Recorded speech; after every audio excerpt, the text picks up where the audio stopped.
आज तुमची मुलगी बारामती पोलीस ठाण्यामध्ये स्वतःहून हजर झालेली आहे की पोलिसांनी पकडली.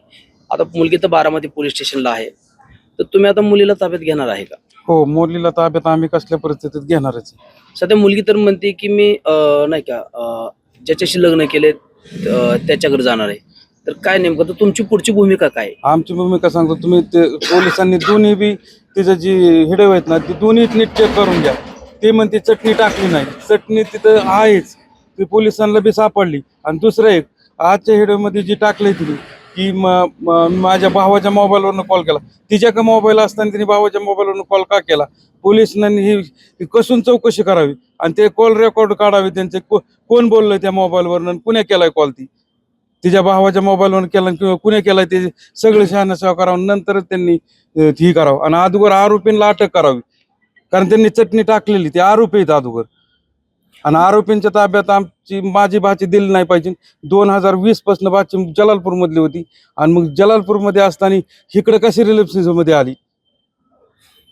मग ही आता सगळा दबाव तिच्यावर दबाव आणलाय त्यांनी. आता मुलगी तर एकंदरीत स्पष्टपणे ज्या तरुणासोबत गेले त्याच्याच बाजूने बोलते. मग एकंदरीत तुमच्या विरोधात बोलते का त्याच्या बाजूने बोलते? अजून आम्ही मुलीपाशी गेलो नाही, त्यामुळे आम्हाला अजून माहिती. पण आम्ही तिथे गेल्यानंतर मुलगी 100% मुलगी बेहलेली आणि तिला दबाव आणलेला आहे.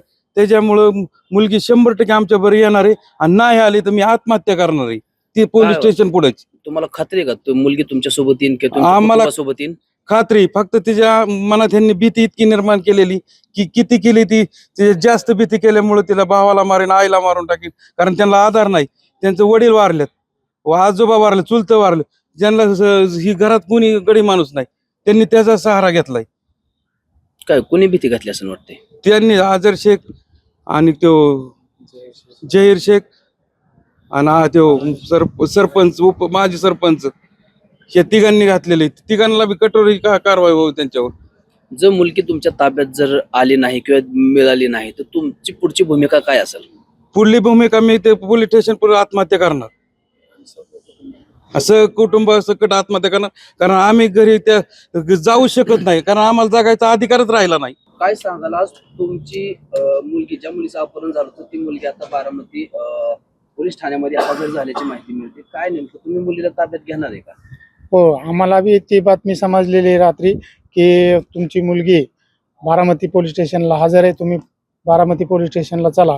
परंतु अडचण अशी आली की त्या मुलीची आईची तब्येत अचानकच एवढी गंभीर झाली की तिला अक्षरशः म्हणजे भिगवून ICU लगेच तात्काळ ॲडमिट करण्यात आलं. त्याच्यामुळं रात्री काय आम्ही जाऊ शकलो नाही.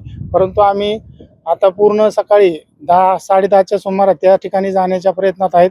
आमच्या मुलीने त्या दिवशी जो व्हिडिओ मीडियाच्या माध्यमातून बाहेर पडला की ती म्हणाली की माझं 9 वर्षापासून प्रेम संबंध होते आणि आजच्या ह्याच्यातनं परत निष्पन्न केलं ते माझे 1 वर्षापासून संबंध होते. तर ही तफावत कशी आहे किंवा बनवताना व्हिडिओ कसे बनवलेत हे आम्हाला काय, पूर्ण आम्ही त्या गोंधळात आहे की नक्की खरं सत्य काय आहे, हे सत्य काय बाहेर यायला तयार नाही. त्यामुळं आमची मुलगी थोडीशी आमच्या ताब्यात दिल्यानंतर आम्हाला तिच्याशी संभाषण करता येईल की काय कसं काय, ती अजून आमच्यापर्यंत पोहोचलीच नाही.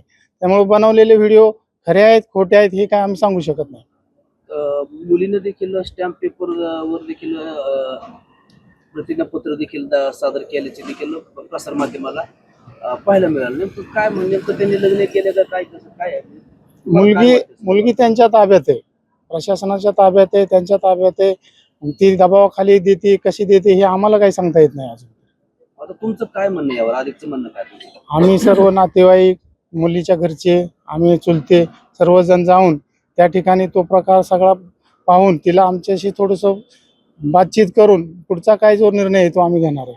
मला नेमकं त्या दिवशी काय घडलं होतं बरं? तुम्ही बाजारपेठेमध्ये गेला आणि तुम्ही अशी फिरायची टाकली वगैरे, नेमकं तू त्या दिवशी हजर होता, नेमकं काय घडलं त्या दिवशी? त्या दिवशी आम्ही येत होतो लग्न शॉपिंग करून. त्याच्याने आम्हाला असं हाणमार केली, जेव्हा चटणी टाकली आमच्या आणि माझ्या बहिणीला उचलून त्या गाडीत टाकून तो घेऊन गेला. कोणती गाडी? अशोक लेलंड छटात. त्यासोबत त्याचे TVS रायडर पण होते. आता सकाळी असं स्टेटमेंट दिले मुलीनं की मी स्वतःहून गेलेले, मी त्याला बोलवून घेतलं, चटणी वगैरे काय टाकलेलं नाही. नेमकं काय प्रकार काय मग? ते स्वतःहून गेलेले नाही, तिला बळजबरी घेऊन ओढून घेऊन गेलेले. चटणीचा व्हिडिओ पोलीस स्टेशनला आहे. चटणीचा व्हिडिओ अख्खा पोलीस स्टेशनला. ज्यावेळेस त्याला ते गाडीत टाकलं त्यावेळेस तिथं लोक नव्हते काय की त्यांनी कुठे विरोध केला किंवा तिथं कोणच नव्हते. बाजारपेठेमध्ये बाजारपेठेत नाही विषय इथं झालं आपलं आनंद हॉटेलच्या पाठीमागे विश्रामगृह शेजारी. तसं झालं का ते? हो. आता तुमचं काय मत आहे नेमकं? काल तुम्ही पोलीस स्टेशनला हजर झाले बारामतीच्या. म्हटलंय की ते मी स्वतःहून स्वखुशीने त्याच्याबरोबर आले आणि मीच बोलवून घेतला होता असं ते काल आज सकाळी झालेल्या व्हिडिओमध्ये त्याचं ते तसं म्हणणं आहे. नाही तसं काही घडलेलं नाही. फक्त आमची मुलगी आमच्या ताब्यात पाहिजे.